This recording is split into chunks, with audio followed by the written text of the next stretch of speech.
So mediation is an opportunity for the parties to say their part, what happened, what brings them to the table, why they're actually in the litigation to begin with.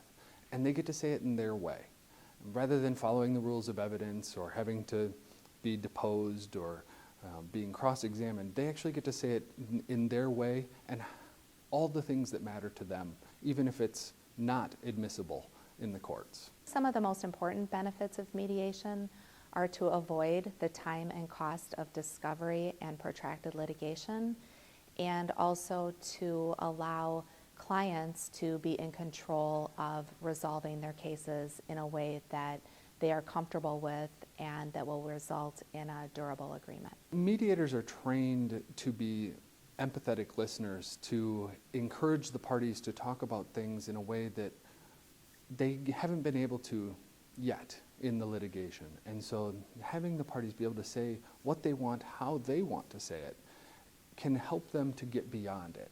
And they've now actually had this opportunity to say their piece to somebody who, for better or worse, looks like a judge.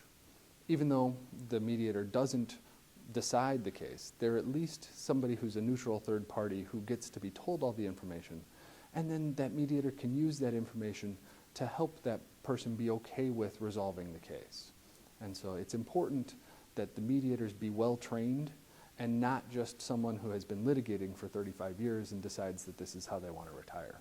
I would advise attorneys to really think long and hard about how much discovery they need before they can reasonably advise their clients about settlement.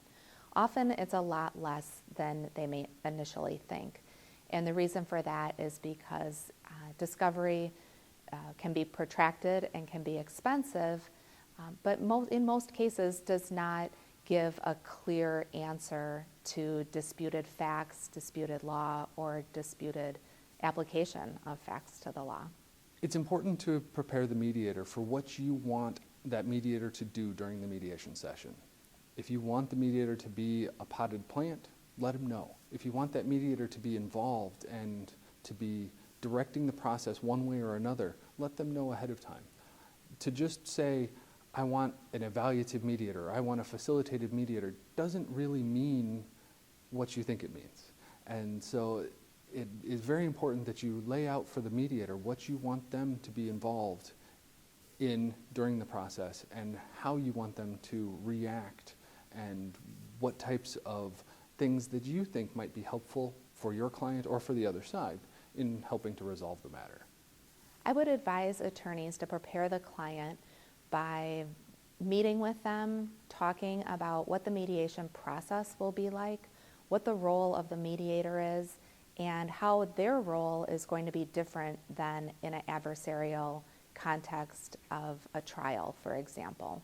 That mediation is the one day that both sides are there to determine whether there's a resolution that's better than continuing to litigate or entering litigation. I would also advise them to talk to their clients about the weaknesses in their case and the negatives of not resolving their case, meaning the time, cost, stress, and focus away from other priorities that will inherently come from litigation if it pursues. Mediation is not something that you can shortcut and speed through in order to get to a resolution faster. The steps of mediation are laid out intentionally so that one follows right after another, and following the process is more likely to lead you to a resolution than shortcutting the process and trying to do an end around and skipping to the meat of it. So following the process is important and will lead you to a better resolution than skipping forward or rushing. For choosing a mediator, I would recommend that attorneys consider the personality of the mediator, the experience of the mediator, the process that the mediator uses, and to think through what will be most persuasive to their client and to opposing counsel and the opposing client, so that the mediation can be most efficient and effective.